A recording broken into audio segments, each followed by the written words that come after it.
नमस्कार दोस्तों, स्वागत है आप सभी का आपके अपने ज्ञान चक्षु नामक चैनल पर। तो जैसे कि आप सभी को पता ही है कि हम लघु सिद्धांत कौमुदी को पढ़ रहे हैं। लघु सिद्धांत कौमुदी में हमने संज्ञा प्रकरण जो है वो हमारा समाप्त हो चुका है। अब हम अच संधि के बारे में पढ़ेंगे। मंगलाचरण है, नत्वा सरस्वतीं देवीं शुद्धां गुण्यां करोम्यहं पाणिनीय प्रवेशाय लघु सिद्धांत कौमुदीम्। अब जब हम इसके बारे में पढ़ रहे हैं तो इसमें सबसे पहले कुछ प्रश्नों की उत्पत्ति होती है। जैसे पहला प्रश्न होता है वो है संधि नाम कः। संधि नाम कः, क्योंकि हम अच संधि के बारे में पढ़ रहे हैं तो पहले हमें संधि के बारे में जानना आवश्यक है कि संधि किसे कहते हैं। तो अद्यतनीय पाठ है अस्ति सः अच संधि अस्ति, मतलब आज का जो पाठ है वो अच संधि है।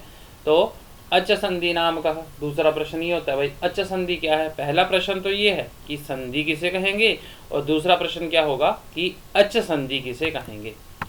तो इसके बारे में कहते हैं कि वर्णवत्यय संधि, अर्थात वर्णानाम परिवर्तनम, मतलब वर्णों में जो परिवर्तन होता है उसे हम संधि के नाम से जानते हैं।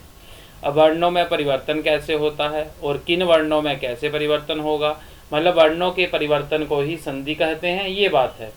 अब अच वर्णों में जब परिवर्तन आएगा तो अच वर्णानाम परिवर्तनम अच संधि उच्यते, मतलब अच वर्णों में जब कोई भी परिवर्तन आता है तो उसको हम अच संधि के नाम से जानते हैं। अच वर्णों के परिवर्तन को अच संधि कहा जाएगा और वर्णों में जो परिवर्तन आएगा उसे हम संधि के नाम से जानते हैं। तो अब एक और प्रश्न आता है के अच वर्णाः भवन्ति, मतलब अच वर्ण कौन कौन से हैं। तो उनके बारे में उत्तर देता है कि अच प्रत्याहारे ये वर्णाः आगच्छन्ति ते अच वर्णाः भवन्ति, मतलब अच प्रत्याहार में जो वर्ण आते हैं उनको हम अच वर्ण कह के नाम से जानते हैं। अब वो अच वर्ण कौन कौन से हैं, वो हैं अ, ई, उ, री, री, ए, ओ, ऐ, औ। ये जो हैं ये हैं अच वर्ण। अब जब ये अच वर्ण हो गए हैं तो एक और प्रश्न आ सकता है, वो प्रश्न है कि वर्णानाम परिवर्तनम कथम भवितुमर्हति, मतलब वर्णों में जो परिवर्तन है वो कैसे होता है, मतलब कौन से वर्णों में किस प्रकार का परिवर्तन है, ये हम कैसे देखेंगे। तो उसका आंसर देता है ये, यथा उ उ उ, मतलब विष्णु उदय जो है, मतलब जब हमने इनको मिलाना है, विष्णु में जो ऊ है और उदय में जो ऊ है, इन दोनों को मिलाने के बाद एक दीर्घ उकार की उत्पत्ति हो रही है। वह दीर्घ उकार दो वर्णों के बीच में आने वाला एक परिवर्तन है, मतलब दो वर्णों के कारण जो हुआ परिवर्तन है उसके कारण इसको कहा गया है विष्णुदय। इसीलिए ही इसको संधि कहते हैं। क्यों संधि कहते हैं, क्योंकि पहले तो लघु उकार मतलब ह्रस्व उकार थे दोनों, और दोनों को मिला के एक दीर्घ उकार की उत्पत्ति हो गई, उसको कह दिया हमने अच संधि। अब अच संधि के प्रकार होते हैं। अच संधि के प्रकार है, बहुत से प्रकार है। सबसे पहला प्रकार है यण संधि, दूसरा है अयादि संधि, तीसरा है गुण संधि, चौथा है वृद्धि संधि, पांचवा है पररूप संधि, छठा दीर्घ संधि, सातवां पूर्व रूप संधि और आठवां प्रकृति भाव संधि। ये सारे इसके प्रकार हैं। अब यहाँ से आगे बढ़ने से पहले हमें कुछ और समझना पड़ेगा। पहले हम उसको समझ लेते हैं, फिर यहाँ से आगे बढ़ते हैं कि आगे किस प्रकार हमने सूत्रों का अर्थ निकालना है। अगर इसको समझ लिया तो सूत्रों का अर्थ निकालना आसान हो जाता है, इसीलिए वहाँ से ही हम आगे बढ़ेंगे। तो अब हम इसी चीज़ को आगे बढ़ाते हैं। जैसे मैंने बोला था कि आपको कि कुछ चीज़ें हैं वो हमें जाननी अति आवश्यक हैं। वो चीज़ें क्या क्या हैं जिनके बारे में हमें जानना आवश्यक है। तो सबसे पहले सूत्रों में होती हैं विभक्तियाँ। सबसे पहले सूत्रों में क्या होंगी, विभक्तियाँ। जैसे अभी हमने देखा था हलः अंत्यम, हलंत्यम, हल में कौन सी विभक्ति है, अंत्यम में कौन सी विभक्ति है। अब जो सूत्र होंगे वो थे, अभी तक हमने जितने सूत्र पढ़े हैं वो सारे सूत्र क्या थे, संज्ञा सूत्र। अब जो सूत्र हैं वो है विधि सूत्र, और विधि सूत्रों में आपको कोई चीज़ें जाननी जरूरी है। जैसे विधि सूत्र में आपने कोई पद पढ़ा जो है षष्ठी विभक्ति से संबंधित, तो उसका अर्थ आपको ऑटोमेटिक खुद समझना पड़ेगा कि उसका अर्थ है स्थान में। उसका अर्थ क्या हो जाएगा, स्थान में। उसके बाद प्रथमा विभक्ति का संबंध है, मतलब प्रथमा विभक्ति वाला है कोई सूत्र या प्रथमा विभक्ति वाला कोई पद है, तो उसका अर्थ आपको खुद समझना पड़ेगा। उसका अर्थ होगा आदेश होता है, अर्थात षष्ठी विभक्ति के स्थान में प्रथमा विभक्ति वाला आदेश होता है। उसके बाद अगला आता है सप्तमी विभक्ति। सप्तमी विभक्ति का अर्थ आपको समझना पड़ेगा पूर्व में, अर्थात षष्ठी विभक्ति वाला आदेश, षष्ठी विभक्ति के स्थान पर प्रथमा विभक्ति वाला आदेश होता है जब षष्ठी विभक्ति वाला पद सप्तमी विभक्ति से पूर्व अर्थात पहले हो, जब सप्तमी विभक्ति वाला पद वहां से पहले हो। उसके बाद अगला जो आता है वो है पंचमी विभक्ति। पंचमी विभक्ति के पर में होता है, षष्ठी विभक्ति के स्थान पर प्रथमा विभक्ति होती है। कब होगी? जब पंचमी विभक्ति वाला पद पर में हो, मतलब पहले पंचमी विभक्ति वाला पद हो और उसके बाद षष्ठी विभक्ति वाला पद हो, तो षष्ठी विभक्ति के स्थान पर प्रथमा विभक्ति हो जाती है। अगर सप्तमी विभक्ति वाला पद है, मतलब पहले षष्ठी विभक्ति फिर सप्तमी विभक्ति, तो षष्ठी विभक्ति के स्थान पर प्रथमा विभक्ति अपने आप हो जाएगी। ये हो गई। और दूसरी चीज जो आपको समझनी है वो है विशेष्य और विशेषण। अब विशेषण क्या होंगे और विशेष्य क्या होंगे? सबसे पहले विशेषण। विशेषण मतलब जैसे आप सभी देखते हैं कि लाल, काला, सुंदर, अंत्येन, इस प्रकार के जो होते हैं वो होते हैं विशेषण। अब विशेष्य क्या है? विशेष्य होंगे कपड़ा, पजामा, बालक, इता। जैसे लाल कपड़ा, तो वो जो हो जाएगा वो हो गया लाल विशेषण है उसका, कपड़ा उसका विशेष्य है। काला पजामा, काला जो है वो उसका विशेषण है, पजामा उसका विशेष्य है। सुंदर बालक, सुंदर जो हो गया वो विशेषण हो गया, बालक जो हो गया वो विशेष्य हो गया। इसी प्रकार सूत्रों में भी विशेष्य विशेषण देखा गया है। वो कहाँ देखा गया है? अंत्येन इता। अंत्येन, एक अंत्येन जो है वो विशेषण है, इता जो है वो विशेष्य है। इस प्रकार ये देखा जाएगा। अब ये आपने टोटल देखी दो चीजें, एक तो किस विभक्ति का क्या अर्थ होता है। विभक्तियां मैक्सिमम सूत्र में 4 ही लगी हैं, षष्ठी विभक्ति, प्रथमा विभक्ति, पंचमी विभक्ति और सप्तमी विभक्ति। और विशेष्य विशेषण देखा। अब विशेष्य विशेषण की एक और खासियत है, वो खासियत क्या है? या विभक्ति ही यह लिंगः यत वचनम च विशेष्यस्य सा विभक्ति ही सहलिंगः ततवचनम च विशेषणस्य। मतलब जो विभक्ति, जो लिंग, जो वचन विशेष्य का होगा वही विभक्ति, वही विशेषण और वही लिंग, वही वचन विशेषण का होगा। मतलब कहने का मतलब ये है, जैसे सपोज कर लो कि आपका जो विशेष्य है वो प्रथमा विभक्ति का है, तो उसका जो विशेषण होगा वही प्रथमा विभक्ति का। जैसे अंत्येन, यहाँ पर तृतीय विभक्ति है, इता यहाँ पर भी तृतीय विभक्ति है। और जिस लिंग में होगा, अगर आपका विशेष्य जो है वो प्रथमा विभक्ति एक वचन, एक प्रथमा विभक्ति पुल्लिंग का है, तो जो विशेषण होगा वह भी प्रथमा विभक्ति पुल्लिंग का ही होगा, और जो वचन होगा वही वचन वहां पर लिया जाएगा। ये बात यहाँ पर कही गई है। ये है विशेष्य विशेषण संबंधी एक विशेष नियम। अब चलते हैं आगे। आगे है अच शब्द। क्योंकि अब जब आपको सिर्फ इतना बोल दिया मैंने कि आपने विभक्तियां देखनी है कि कौन सी विभक्ति है, उस विभक्ति का ये अर्थ है, इस प्रकार उसका अर्थ लिया गया है, ये बात कही गई है, तो उस अर्थ को अब समझना है कि कहाँ पर कैसे कौन सी विभक्ति है।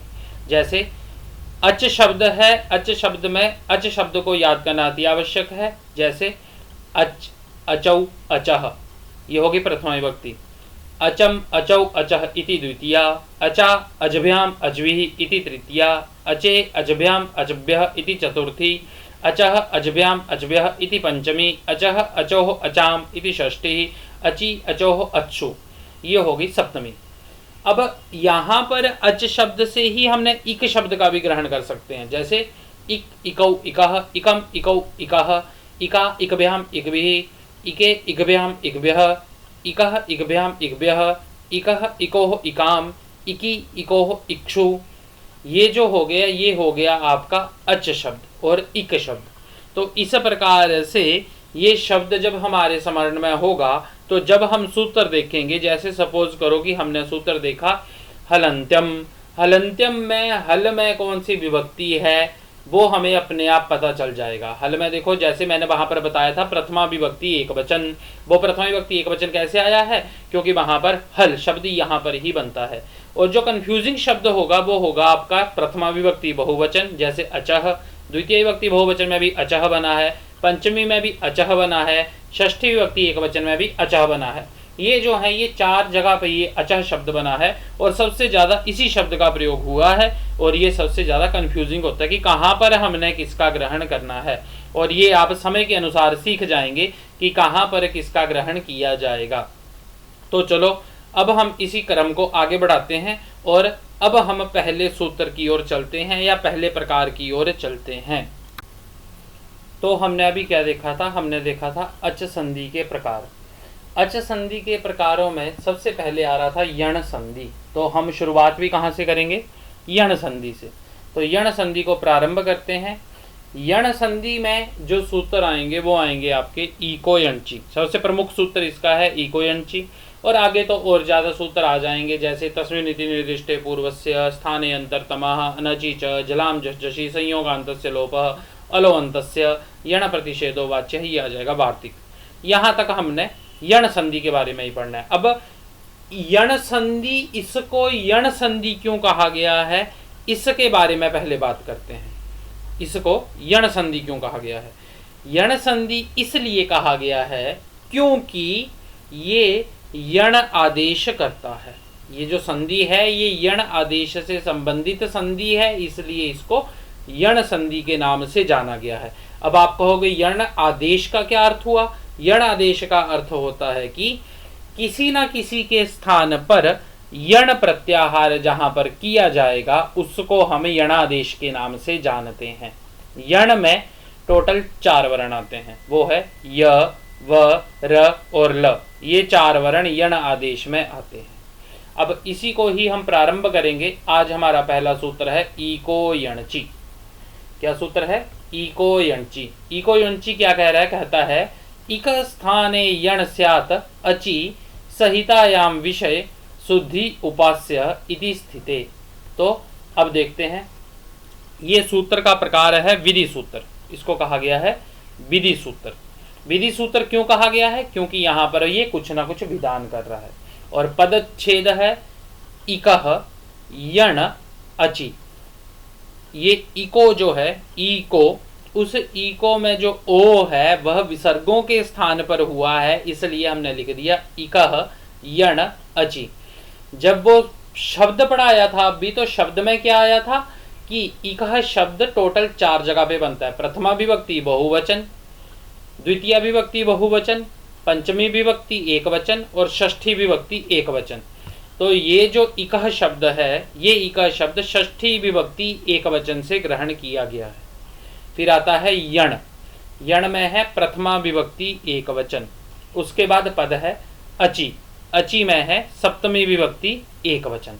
इस प्रकार से तीनों पद ये क्लियर हो गए। अब हमने एक चीज देखी थी। क्या चीज देखी थी? कि षष्ठी विभक्ति का अर्थ होता है के स्थान पर। क्या होता है? के स्थान पर। तो क्या हुआ? इक के स्थान पर प्रथम विभक्ति वाला आदेश होता है। तो इक के स्थान पर प्रथम विभक्ति यण में है, तो इक के स्थान पर यण आदेश होता है। यण आदेश होता है। कब होता है? अचि के पूर्व में। अचि के पूर्व में। अब यहाँ पर आगे चलते हैं, फिर आगे आएगा। तो क्या कह रहा है? इक स्थाने यण स्यात् अचि संहितायाम विषय। मतलब इक के स्थान में यण होगा, अचि संहितायाम विषय, मतलब संहितायाम विषय, संहिता के विषय में। अब संहिता हमने पढ़ लिया, और संहिता किसे कहते हैं? संहिता कहा जाता है परः सन्निकर्ष संहिता। मतलब जो अत्यधिक निकटता जहां पर होती है उसको संहिता के नाम से जाना जाता है। तो उसी संहिता के विषय में इक के स्थान पर यण होता है अचि परे। अब इक क्या है? इक है ई, उ, री और री। ई, उ, री, री, ये हो गया इक। या ई के स्थान पर, या उ के स्थान पर, या री के स्थान पर, या री के स्थान पर। अब आता है यण। यण है य, व, र, ल। य, व, र, ल। इक के स्थान पर य, व, र, ल होते हैं। इक के स्थान पर यण होता है, ये बात कही है। अब अच में क्या आ रहा है? अच में आ रहा है ई, उ, री, री, ए, ओ, ऐ, औ। ये आते हैं अच में। तो अब इक प्लस अच की जगह पर यण प्लस अच हो जाएगा। इक प्लस अच है, वहां पर यण प्लस अच हो जाएगा, ये बात कही गई है। अब जैसे शुद्धि उपास्य, एक है शुद्धि जमा उपास्य। शुद्धि में जो धकार में इकार है उसको हम इक प्रत्याहार में गिनते हैं। वैसे तो शुद्धि में स के परे जो ऊ है वह ऊ भी इक प्रत्याहार में आता है, परंतु हमें चाहिए क्या, इक प्लस अच। तो जो ध है वो अच में नहीं आता है, इसलिए यहाँ पर ऊ के स्थान पर कोई भी आदेश नहीं होगा। उसके बाद जो ई है, ई जो है वो इक प्रत्याहार में आता है, और उसके परे हमें चाहिए अच, तो जो ऊ है वो अच में आ रहा है। इस प्रकार इक प्लस अच ये वाली कंडीशन हमारे सामने आ रही है। तो अब यहां पर एक शंका उत्पन्न होती है, वो शंका समझ लो पहले।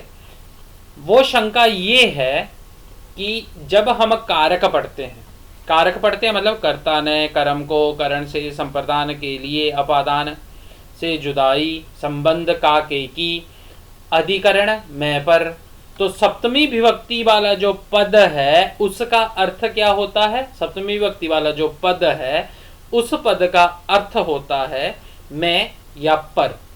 मैं या पर, मैं अर्थात मैं या पर, जैसे हाथ पर या फिर गिलास में, इस प्रकार से। तो अच पर या फिर अच में, ये अर्थ होना चाहिए। सप्तमी विभक्ति वाला पद है अची, तो अची का अर्थ क्या होना चाहिए, अच में या फिर अच पर। तो वो हमने कहां से ग्रहण किया कि अच के पूर्व में, ये हमने पद कहां से ग्रहण किया, इसके बारे में अब आगे बताता है।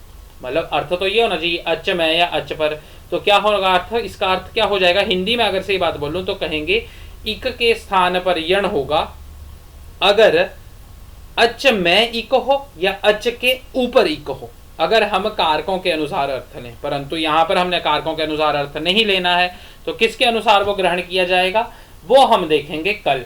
आज के लिए इतना ही बहुत है। मंगलाचरण। नत्वा सरस्वतीं देवीं शुद्धां गुण्यां करोम्यहं पाणिनीय प्रवेशाय लघु सिद्धांत कौमुदीम्।